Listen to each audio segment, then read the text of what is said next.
The Nintendo Switch 2 is almost here. In about a week's time, we're all going to get to play the Nintendo Switch 2. I know. This is a gaming channel, and I usually talk about PC gaming, sometimes Xbox stuff, sometimes PlayStation stuff.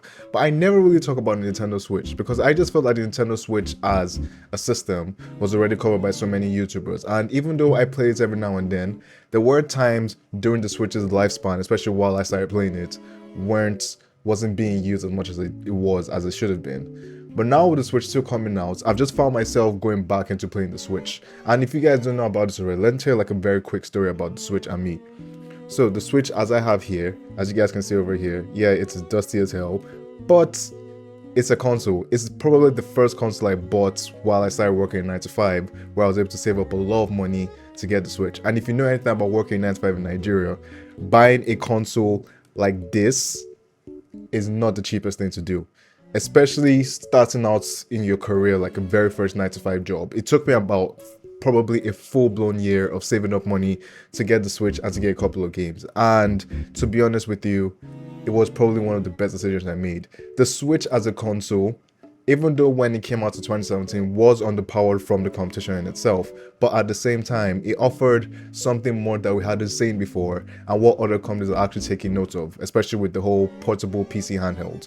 The Switch as a console serves as not just a home console, it serves as a handheld console as well, which was probably the most underrated thing that people took for advantage. You having a console you can carry along with you that wasn't heavy, that wasn't big, that you could take along with you when you go on trips, take along with you when you go on flights, play with your friends, and it was competent enough, even though yes it was underpowered, even though yes there were certain things about games that did come out on the Switch that weren't the best thing that weren't exactly the most performance games. The Switch as a console did very well. And now it's we're talking about the Switch in 2025 right now, with the Switch 2 coming out in next week, but we also need to talk about the games, because with the Switch and with Nintendo in general, you know for a fact when it comes to Nintendo and when it comes to the quality of their first party games, it's always at a very high standard. So let's talk about the games I actually even acquired while I actually had first Switch and some of the good memories I had.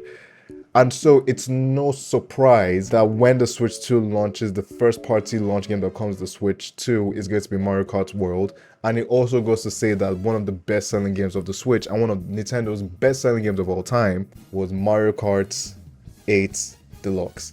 What do I want to say about Mario Kart 8 Deluxe that you haven't heard of already? Mario Kart 8 was probably the biggest Mario Kart game of all time because it still sells up till now. This game is as old. This game came out with the Wii U. The deluxe version came out with the Switch, or I think it came out with the Wii U version too, as well. And what that came with, it came with the number of characters, it came with the number of courses, it came with this whole gravitational elements with courses shifting every now and then.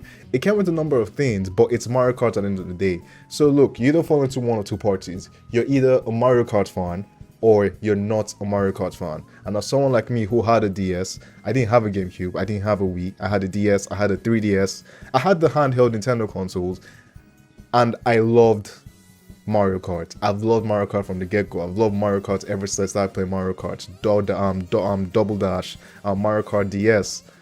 And then Mario Kart 8 Deluxe continues to be a superb game. Although it has become dated ever since we saw the reveal of Mario Kart World, which it happens. By the end of the day, this is a great game to get, especially if you're going to get the Switch 2. I do recommend I think with Mario Kart World is going to replace this game in some regards, but I still think that this game is probably going to be the de facto game whereby you just want a clean, fast Mario Kart, standard Mario Kart game.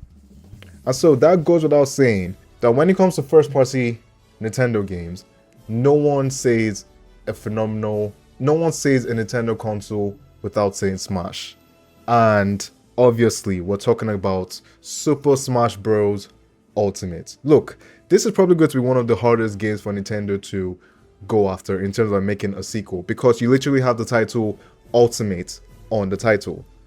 Ultimate, it's meant to be the de facto defined version of the game. It's meant to be the version that has all the characters. I think you have about maybe like 70 odd characters in this game, all with their unique skill sets, even though some characters haven't been updated in terms of like the skill sets from Melee and from back in the day. Super Smash Bros. Ultimate represents a game that represents culture. It represents the gaming culture. It represents Nintendo culture. We're seeing characters from PlayStation. We're seeing characters from Konami. We're seeing characters from Sega. We're seeing characters from all over the place. We're seeing characters from Kingdom Hearts of all places.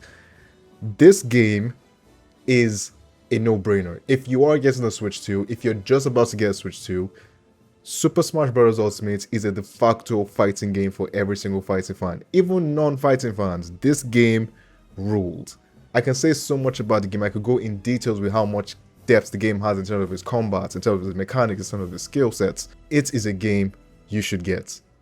Now, another good thing about Nintendo Switch 2 is we are able to carry on our library from the Switch onto the Switch 2. And even some games have made some huge advancements in terms of their look, in terms of their performance, in terms of their new content and stuff like that. And it goes without saying that one of the biggest games on the Switch, probably some people would say the second biggest game after Mario Kart 8 Deluxe, was Breath of the Wild, The Legend of Zelda Breath of the Wild. Look, I've put in about over 200 hours into this game.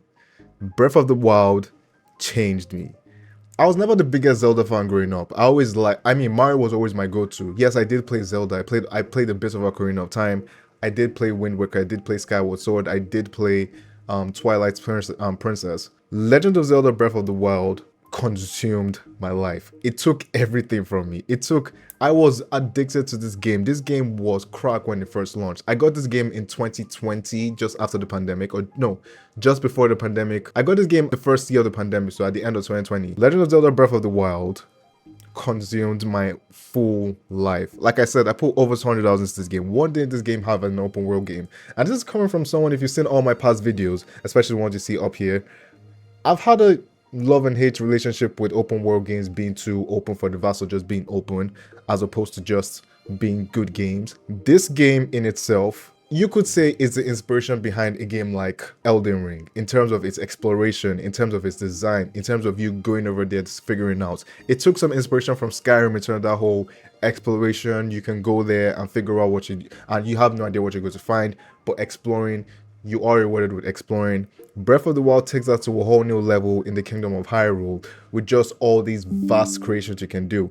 Yes, it's not Tears of the Kingdom in regards to your ability to construct any form of doohickey or whatever you want to call it, but it is probably the most pure open world Legend of Zelda game, and it is definitely a must get, especially when you get the whole point of 4K 60 on the Switch 2. It's a no-brainer. I mean, god damn, man, I wish I got this game when the Switch 2. I wish, honestly speaking, if I had played Legend of Zelda on the Switch 2 from the jump, instead of playing it on the Switch, would I have loved the game more than I already do? Probably, because it'd be 4K 60, but I still think I would love the game as much as I do right now. And now, the last game I want to talk about, and even though, yes, I haven't spoken about all the games I could possibly get, the last game I want to talk about, and probably a must get for anyone who owns a Switch, or who is going to own a Switch 2, is Super Mario Odyssey. Look, Super Mario Odyssey in itself is probably the best 3D platformer we have in current day. Astrobot was incredible on PS5, but there's just something about looking at Mario doing what he does. Just looking at Mario, the animation, the physics, the effects, the worlds, the saturation, the colors, just everything about Super Mario Odyssey. It speaks to you as a kid. It speaks to that, you know, when you play a game and you get that fun factor of the game. You get a game that's like, look, this game doesn't look the best. This game isn't the most breathtaking in terms of like, oh, art design or whatever. But this game is just pure, unadulterated, undiluted fun. It's similar to that feeling you get when you first played Astro Bot, and especially if you grew up playing Sony games and playing just PlayStation games in general. Finding all those bots of all the big, iconic PlayStation characters was incredible. Super Mario Odyssey takes that to a whole new level. Even though this game did come out way before Astrobots did, this game, I think, is still the best 3D platformer we have to date. It does everything right with its mechanics, with its skill set. Look, I 100%ed this game. I never 100% platformers until recently. This game probably took me about 40 hours to 100% on doing everything and just replaying the levels, finding all the secrets in the levels, doing everything you could possibly do. Super Mario Odyssey is a must get for Switch gamers. It's a must get for Switch 2 owners. And if you're like me, who's going to get a Switch 2, this game has to be on your radar. It's good. It's that good. I could talk about Tears of the Kingdom. That's going to be in a different video. I could talk about Metroid Dread. That's going to be a different video. I could talk about Metroid Prime. But you know what? I think with this video getting long, I think it's good to say that the Switch is in good hands. Playing the Switch from 2017 all the way to 2025, or in my case from 2020 all the way to 2025. I didn't even talk about Animal Crossing New Horizon. You know, the console is a fantastic console. The Switch as a console was incredible. The Switch 2 is going to be incredible. I'm looking forward to playing the Switch 2. I'm looking forward to covering the Switch 2. I'm looking forward to hearing what you guys think about the Switch and the Switch 2. Think about the games, think about the experiences you've had.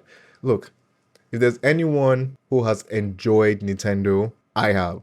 I'm incredibly excited for the Switch 2. Yes, there are certain things about what Nintendo is doing in terms of just pricing and stuff like that that I don't particularly like. But at the end of the day, will I like to say that I'm not excited about Switch 2? Of course not. I'm excited to actually hold the Switch 2 in my hands, and we're going to get to hold that in a week's time. Thank you guys for watching the video. Hope to hear from you soon. I'm gonna see you on the next video where we talk about the Switch 2. Hopefully it's going to be an unboxing video. Hopefully it's going to be an impressions video. I don't know what it's going to be, but thank you guys. If you're big Nintendo fans, leave in the comment section down below what is your best experience, what is your best moments from playing the Switch, and what do you think you're going to do with the Switch 2. Thank you guys for watching the video. Hope to hear from you soon. I'm gonna see you and I'm catching you on the next one. Peace out.